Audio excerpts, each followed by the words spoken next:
हम लोग बात करेंगे मैटर वेव्स के बारे में, डी ब्रॉगली या डी ब्रॉय हाइपोथेसिस के बारे में। तो मैटर वेव क्या है उससे पहले हम लोग जान लेते हैं कि इस टॉपिक से बोर्ड में कौन कौन से क्वेश्चंस अभी तक पूछे गए हैं प्रीवियस ईयर्स में। तो what is matter wave and state de Broglie hypothesis. See, these questions are maximum time asked 2014, 15, 16, 18 and 2020। इसके अलावा जो दूसरी तरह का क्वेश्चन है, देखो, how wavelength and momentum are related to each other in describing wave particle duality, that means variation of lambda with p, and again here the graph which is showing variation of lambda with p.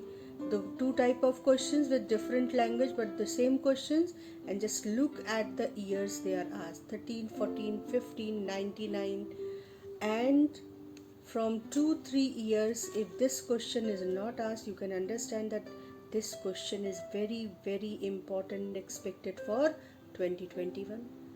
And after these two questions, which you can say theoretical, we have numericals.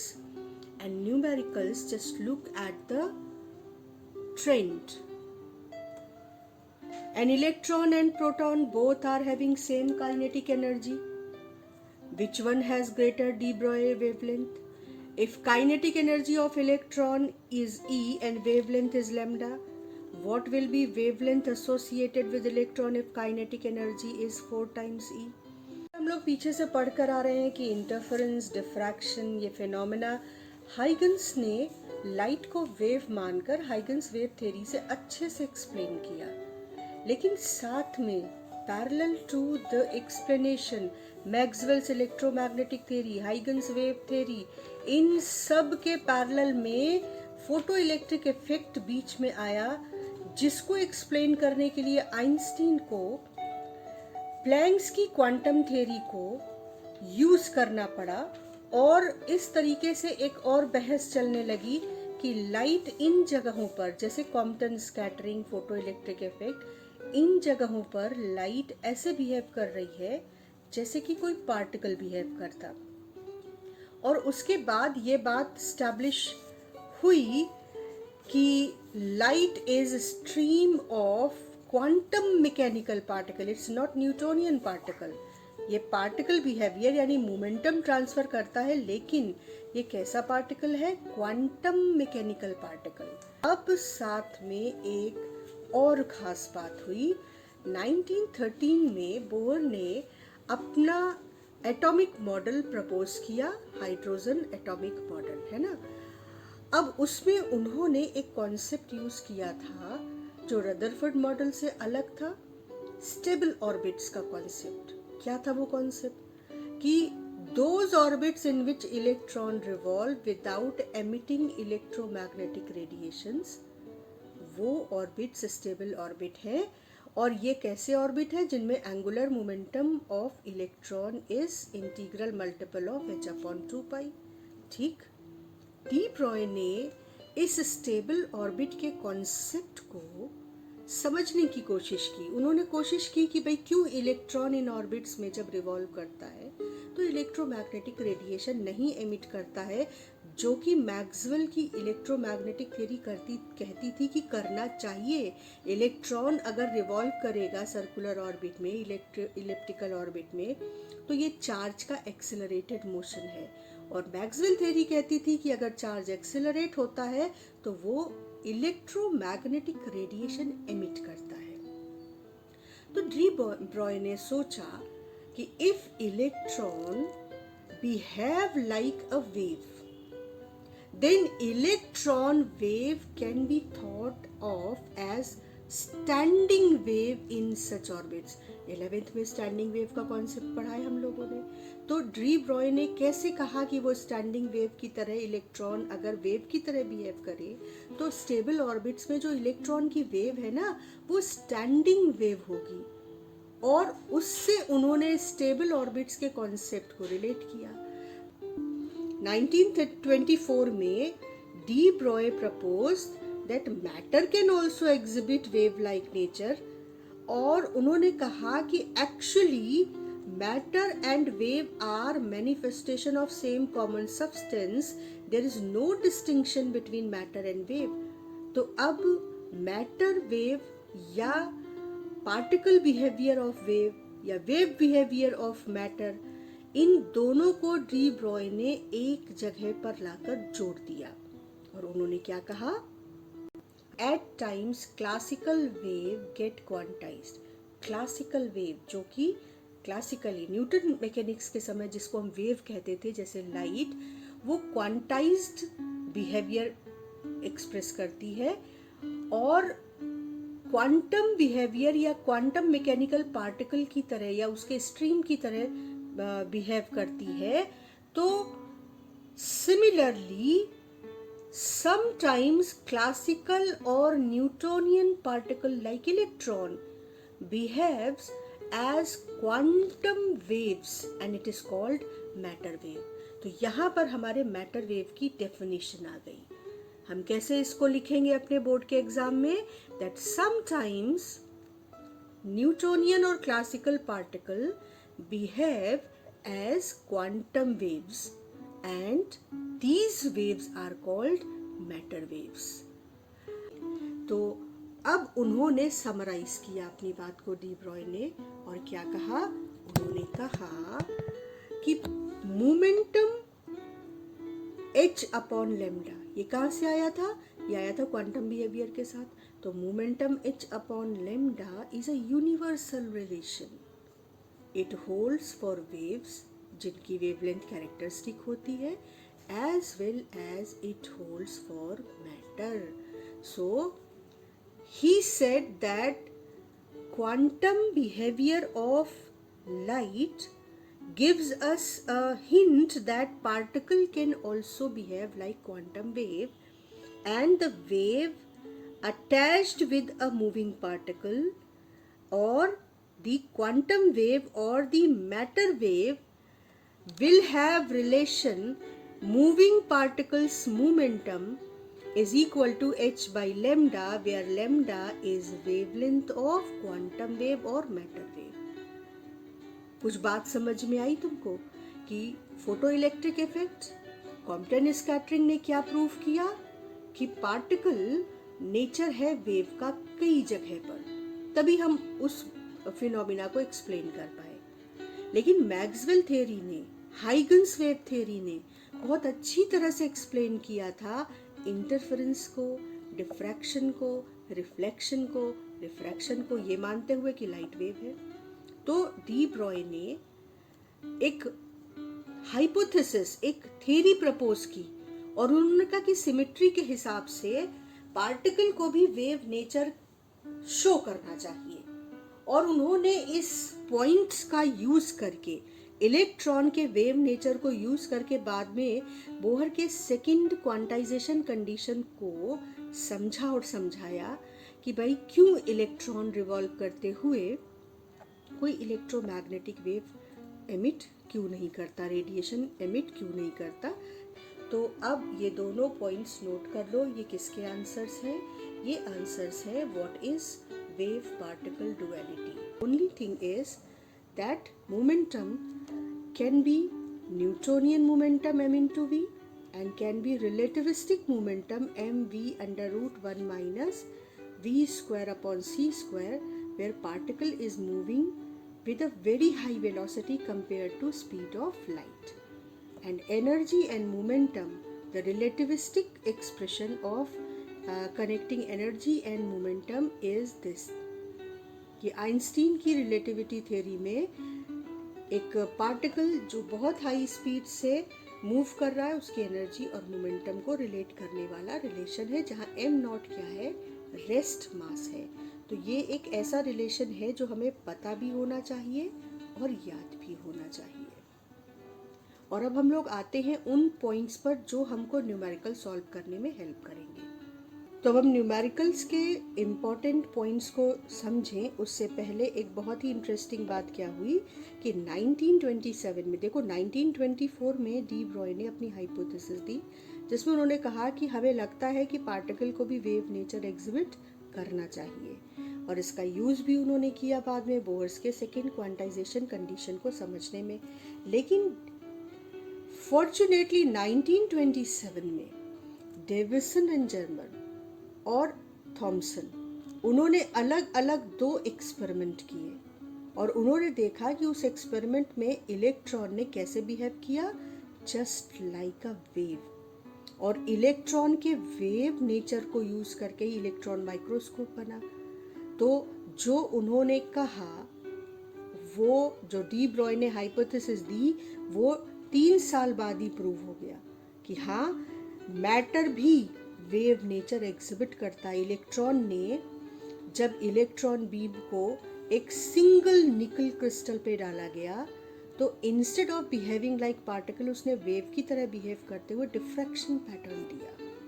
जब electron बाहर निकली beam, तो उसने क्या show किया, instead of getting scattered like a particle, उसने diffraction behaviour show किया। और जैसे डिफ्रैक्शन में मैक्सिमा मिनिमा मिलते थे, वैसे ही उसके पैटर्न में पीक्स मिली, यानी मैक्सिमा और मिनिमा मिला। तो यहाँ से डी ब्रॉय हाइपोथेसिस प्रूव भी हो गई। अब इसी पर न्यूमेरिकल आते हैं। कैसे? इस एक्सपेरिमेंट में इलेक्ट्रॉन बीम को एक पोटेंशियल डिफरेंस से एक्सेलरेट कराया जाता था और फिर निकल क्रिस्टल पे डाला जाता था। तो ये जो एक्सेलरेट कराने का प्रोसेस था ना, पोटेंशियल डिफरेंस की फील्ड क्रिएट की, उसमें इलेक्ट्रॉन कैथोड से निकला और वो पॉजिटिव टर्मिनल की ओर अट्रैक्ट हुआ। पॉजिटिव टर्मिनल और इलेक्ट्रॉन जिस कैथोड से निकला, उसके बीच पोटेंशियल डिफरेंस V है, तो उस पर उसको कितनी एनर्जी इलेक्ट्रॉन को कैथोड से एनोड तक चलने में मिल गई, E/V। इस कॉन्सेप्ट को यूज करके न्यूमेरिकल्स बनते हैं, पूछे जाते हैं। तो चलो अब हम लोग देखते हैं कि न्यूमेरिकल्स के लिए हमारे पास कौन कौन से कॉन्सेप्ट और फॉर्मूले हैं। तो अभी हमने क्या देखा कि भाई इलेक्ट्रॉन को एक फील्ड, कैथोड है ये एनोड है, यहां से इलेक्ट्रॉन निकले और उनको कैथोड और एनोड के बीच जो पोटेंशियल डिफरेंस V था, उस फील्ड में एक्सीलरेट कराया गया। तो जब इलेक्ट्रॉन यहाँ से निकला, और अगर हम माने कि वो रेस्ट पे था, वो उसके कोई खास वेलोसिटी नहीं थी, नेग्लिजिबल वेलोसिटी थी, और जब वो एक्सीलरेट हुआ V पोटेंशियल डिफरेंस में एनोड की तरफ अट्रैक्ट हुआ, इलेक्ट्रिक फील्ड ने फोर्स लगाई, उसने एक्सीलरेट करके एनोड तक की जर्नी में एनर्जी जो गेन की, वो हमको पता है कि V पोटेंशियल डिफरेंस में अगर इलेक्ट्रॉन चले तो उसको जो एनर्जी मिलती है वो मिलती है E/V, Q/V। Work done by the field on the charge is Q/V। ठीक है ना? तो इलेक्ट्रॉन को इस प्रोसेस में जो एनर्जी मिली वो हो गई E/V। ये हम पहले से जानते हैं, इलेक्ट्रोस्टैटिक्स में पढ़कर आ रहे हैं। लेकिन जो इलेक्ट्रॉन तो पार्टिकल है, तो इलेक्ट्रॉन की जो मोमेंटम P है और उसकी जो एनर्जी E है, वो इससे भी रिलेट करती है कि energy is equal to p²/2m। हमको न्यूटोनियन मैकेनिक्स में ये बात पता है। तो अब एनर्जी इज E/V जो उसने गेन की, लेकिन इसी एनर्जी को हम p²/2m से भी लिख सकते हैं। तो p²/2m किसके बराबर हो गया, E/V के, जहाँ p क्या है, मोमेंटम ऑफ इलेक्ट्रॉन। यहाँ से यहाँ तक चला, उसके पास m भी थी, v भी थी, तो m/v मोमेंटम होता है। और m क्या है, मास ऑफ इलेक्ट्रॉन। तो यहाँ से हमको मोमेंटम ऑफ इलेक्ट्रॉन मिल गया √2mEv। अब सवाल क्या आता है, नॉर्मली सवाल आता है कि डी ब्रॉय वेवलेंथ, यानी wavelength associated with the matter lambda, वो कैलकुलेट करो।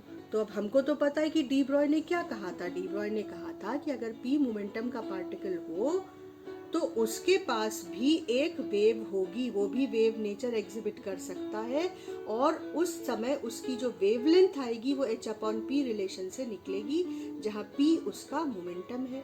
तो बस p की जगह हम √2mEv लिख दें। तो अगर हमसे सवाल पूछा जाए कि इलेक्ट्रॉन को V पोटेंशियल डिफरेंस में एक्सीलरेट कराया गया, तो बताओ उसके साथ जो मैटर वेव एसोसिएट करती है उसकी वेवलेंथ कितनी होगी, तो हम इस फॉर्मूले से निकाल लेंगे। ठीक बात है ना? तो यहाँ पर इसका हम एक शॉर्टकट निकालेंगे। क्या? अगर हम H mass of electron, charge of electron, और ये तो 2 नंबर है ही, इन सब की वैल्यू रख दें तो हमको लेम्डा कैलकुलेट करने का एक छोटा फॉर्मूला मिल जाता है, और वो है lambda is equal to √150/V। यही सबसे आसान फॉर्मूला है।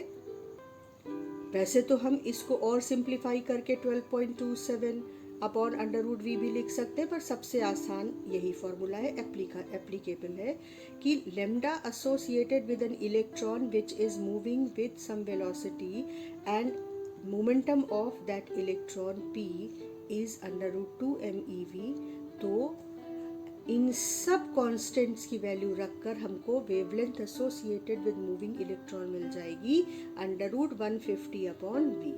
ठीक, और एमस्ट्रॉन्ग में ये वैल्यू निकलेगी। हम इसको मीटर में नहीं, एमस्ट्रॉन्ग में निकाल रहे हैं। अगर नैनोमीटर में क्वेश्चन पूछा जाए तो हमें पता है कि 1 angstrom is equal to 1 nanometre is equal to 10 angstrom, है ना। तो उसका यूज करके हम नैनोमीटर में भी बदल सकते हैं। 1 nanometre is equal to 10 angstrom. और अगर प्रोटॉन पर सवाल आए कि प्रोटॉन जिसको एक्सीलरेट किया गया है V पोटेंशियल डिफरेंस में, तो वेवलेंथ एसोसिएटेड, तो √150/V या 12.27/√V की जगह हो जाएगा 0.286/√V। देखो ध्यान से।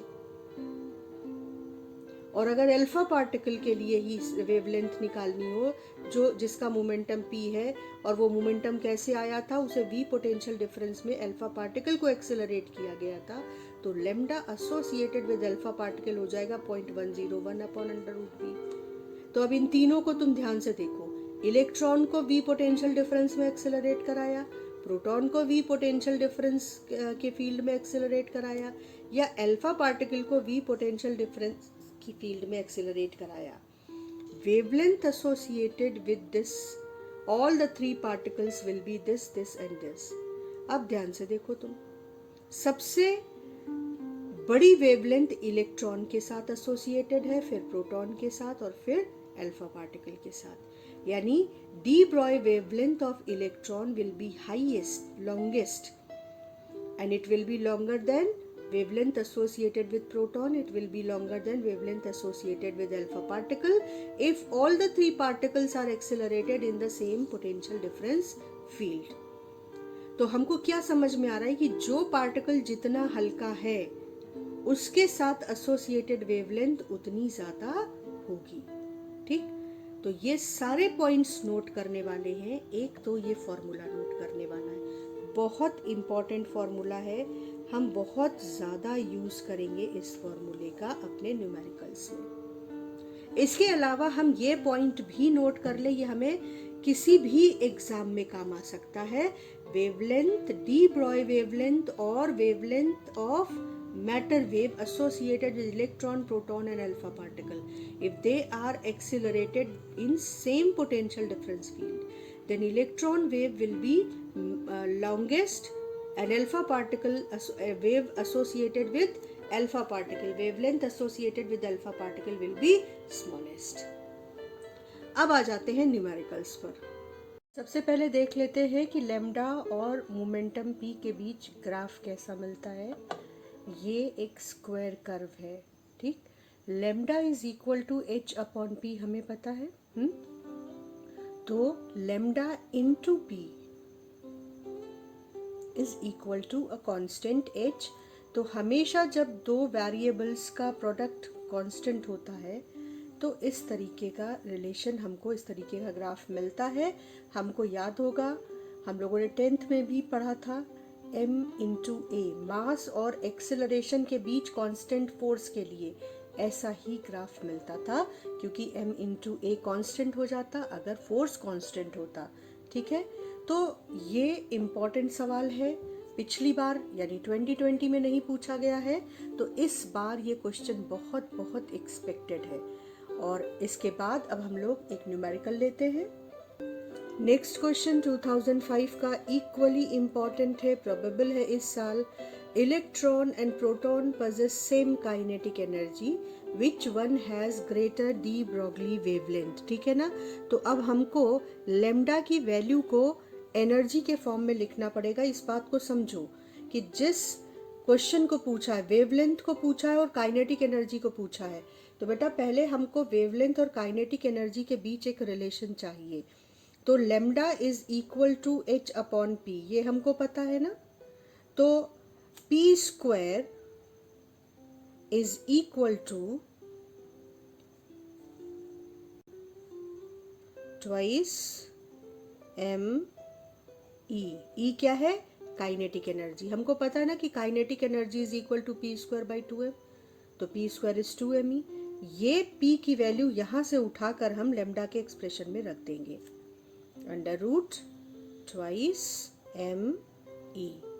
अब ये वैल्यू लेमडा के एक्सप्रेशन में रखेंगे तो हमको मिलेगा h upon under root 2me। और अब देखो कि काइनेटिक एनर्जी सेम है, ठीक है। तो लेमडा किस पर डिपेंड कर रहा है? मास पर। तो lambda for electron will be h upon under root 2me into kinetic energy, and for proton lambda p is h upon under root 2mp into e। अब इसका आंसर हम कैसे लिखेंगे?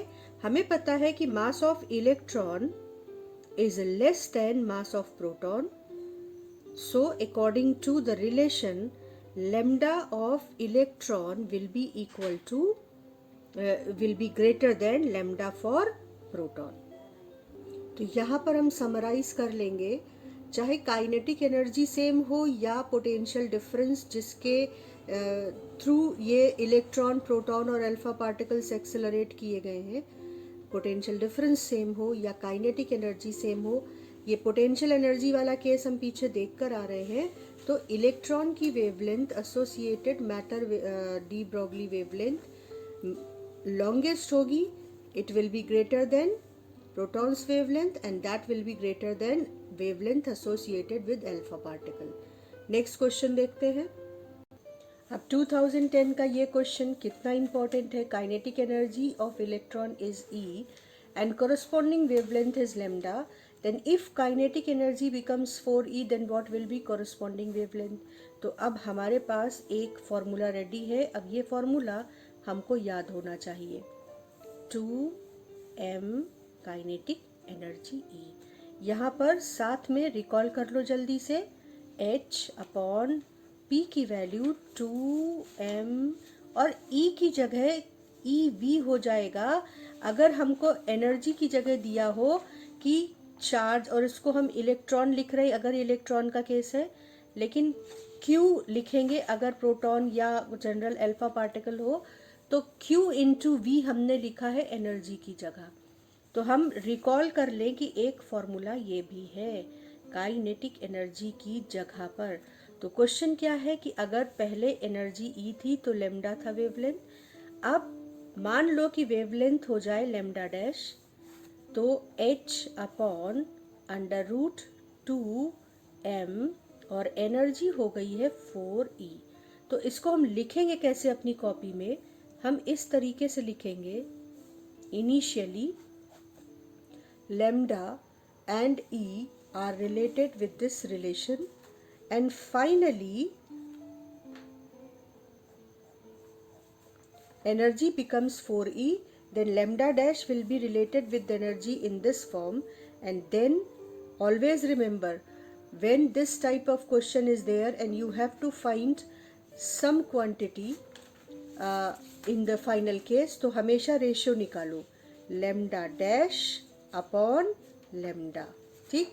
तो lambda dash upon lambda is equal to, अब divide करो, तो जब डिवाइड करोगे तो h चला जाएगा, 2m ये सब चला जाएगा, तो लेमडा डैश अपॉन लेमडा है और ये देखो डिनोमिनेटर में है।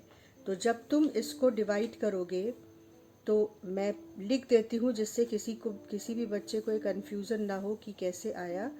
तो आप इसको पहले पूरा लिख लो, उसके बाद कैंसिल करके देखो कि एक्सप्रेशन क्या आता है ना। ऐसे लिखेंगे। अब m 2m h ये सब कैंसिल हो जाएगा, तो आपके पास बचेगा, ये डिनोमिनेटर का डिनोमिनेटर है तो रूट ई ऊपर चला जाएगा और रूट 4e नीचे आ जाएगा और ये आपको मिलेगा 1/2। तो आंसर क्या हो गया? अभी आंसर लिखना बाकी है। Lambda dash is equal to twice lambda, यानी अगर एनर्जी 4 टाइम्स इंक्रीज होती है तो wavelength associated with that charge particle will increase 2 times, है ना, डबल हो जाएगा। अगला सवाल देखते हैं। 2004 equally important question for this year. Electron is accelerated under a potential difference of 150 volt. What is de Broglie or de Broglie wavelength? तो हमको याद है कि lambda is equal to h upon under root, and if this is for electron then 2mev, ठीक है ना। और फिर हमने h, m और e की वैल्यू रख के एक शॉर्टकट फॉर्मूला निकाला था। It is 150 upon V am strong, values रखने के बाद तो बस हमको v की वैल्यू रख देनी है और ये एक बहुत इजी कैलकुलेशन है। 150 अपॉन कितना potential difference? 150 volt. So the answer is 1 Armstrong. ठीक, सिंपल क्वेश्चन था, लेकिन ये 2 मार्क्स के क्वेश्चन रहते हैं इस तरीके के। तो आप इन सारे क्वेश्चंस को जो हम डिस्कस करते चल रहे हैं इनको ज़रूर 2 बार तो लगा ही लेंगे, जिससे कि इनमें कोई गलती ना हो, क्योंकि ये बहुत आसान क्वेश्चंस हैं। और लास्ट में phenomena which prove particle nature of wave and which prove wave nature of particle, ये इतनी बार पूछा गया है कि 2020 में किसी एक फिनोमिना के बारे में पूछा गया है, लेकिन हमको ये दोनों एक्सपेरिमेंट्स और फिनोमिना के नाम याद रखने हैं, क्योंकि ये लैंग्वेज चेंज होगी पर इस कॉन्सेप्ट पर क्वेश्चन इस साल भी पूछा जा सकता है। तो दो फिनोमिना हमें याद रखने। हालांकि कॉम्पटन स्कैटरिंग अब हमारे सिलेबस में नहीं है, लेकिन वो फिनोमिना जो particle nature of wave prove करते हैं, they are photo electric effect and Compton scattering. Similarly वो फिनोमिना, वो एक्सपेरिमेंट जो पार्टिकल का वेव नेचर प्रूव करते हैं, वो जीपी थॉमसन एक्सपेरिमेंट और डेविसन एंड जर्मर एक्सपेरिमेंट है। डेविसन एंड जर्मर एक्सपेरिमेंट इस बार रिड्यूस सिलेबस में नहीं है, लेकिन इसका नाम हमें फिर भी याद रखना है, क्योंकि ये दोनों एक्सपेरिमेंट्स में इलेक्ट्रॉन बीम जो है वो सिंगल निकल क्रिस्टल से पास होती है। तो instead of giving the normal scattering which a particle should undergo, electron beam produces diffraction pattern, right. तो ये दोनों एक्सपेरिमेंट्स पार्टिकल के यानी इलेक्ट्रॉन के वेव नेचर को प्रूव करते हैं, और ये इतनी बार पूछा गया है कि ये इक्वली इम्पॉर्टेंट है।